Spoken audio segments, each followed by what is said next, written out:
Selama 3 dekade, Iran dipimpin oleh seorang yang kuat sebagai supreme leader atau pemimpin tertinggi, yaitu sebagai Ayatullah.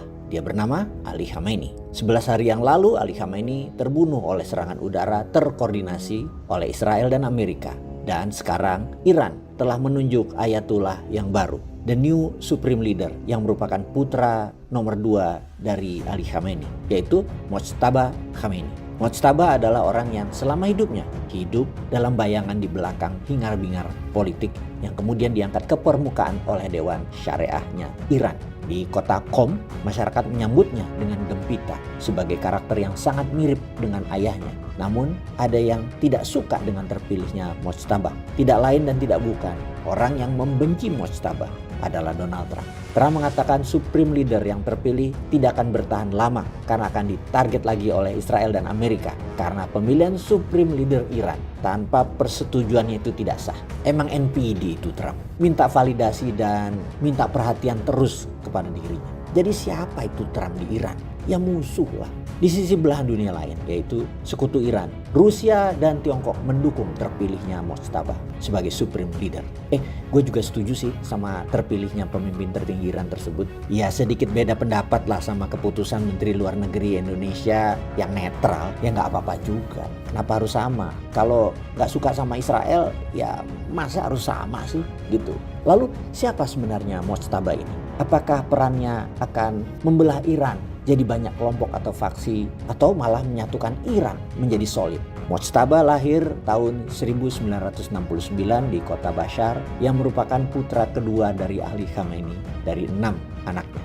Mojtaba tidak tumbuh di bawah spotlight media, sangat jarang ada foto atau video tentang dirinya sejak lama. Yang pasti dia tumbuh di bawah perang Iran-Irak yang terjadi sekitar tahun 1080-an selama 8 tahun. Mojtaba masih remaja waktu itu dan dia bertugas sebagai tentara di medan perang. Setelah perang Iran-Irak, dirinya hilang dari pandangan publik. Bertahun-tahun kemudian dia muncul di kota Qom. Dan kita semua tahu kota Qom adalah center atau pusat dari pergerakan Syiah dan landasan ideologi rezim Iran sekarang. Di Qom adalah pusat pembelajaran, pusat pemikiran para think tanknya agama dan kemajuan keilmuannya. Di sana Mojtaba belajar dan hidup sebagai santri dan tentunya untuk menjadi seorang ulama. Hal ini tidak umum karena biasanya para ulama itu dikader menjadi santri sejak kecil. Namun Mojtaba masuk ketika dirinya sudah dewasa, di usia 30 tahunan. Yang menarik, bahkan hingga saat ini dirinya masih dianggap mid-ranking atau ulama junior. Dan ini menimbulkan kontroversi dalam rezim Iran karena supreme religious leader harusnya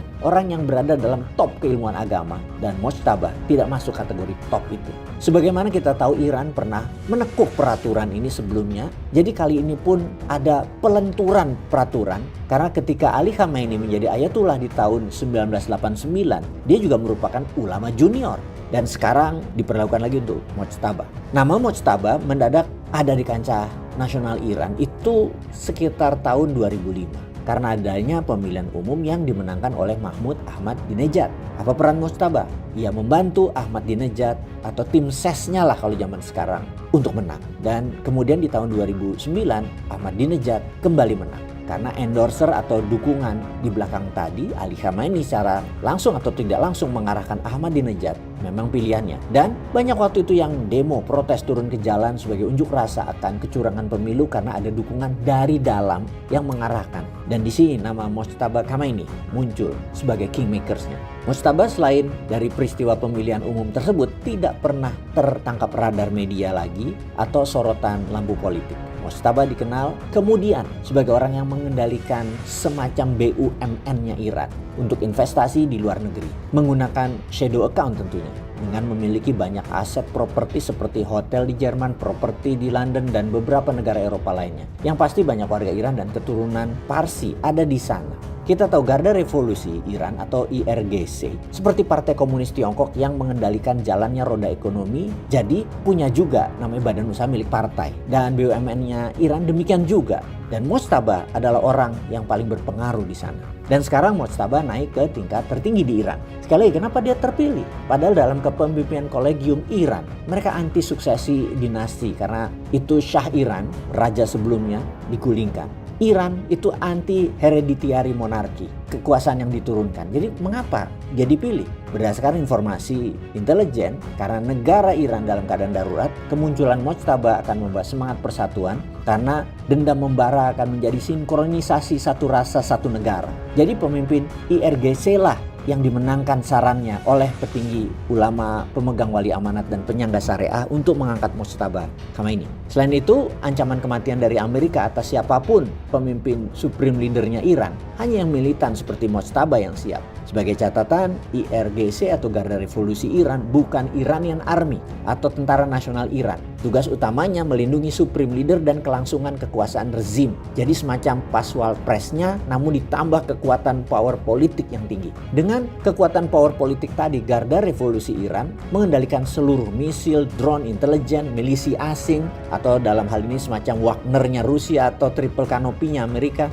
dan tentunya porsi besar ekonomi semacam BUMN-nya Iran. Di sini kita tahu kedekatan Mojtaba dengan IRGC ada sejak lama. Mojtaba akan jadi bad cop perannya atau sisi hard power-nya Iran. Dan Presiden Iran sekarang Masoud Pezeshkian sebagai good cop yang memainkan sisi soft power Iran. Kemarin Masoud meminta maaf kepada negara tetangga atas serangan Iran ke negara-negara Teluk tersebut.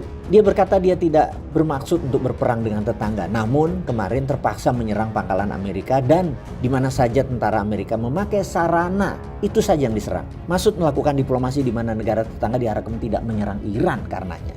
Strategi Iran merupakan strategi balancing act, keseimbangan kekuatan. Di sini Indonesia perlu belajar diplomasi garis keras dan soft power. Peran-peran tugas memainkan peran geopolitik dunia dimainkan oleh orang-orang yang kompetensinya tinggi. Jadi jangan sendirian, Pak. Peace.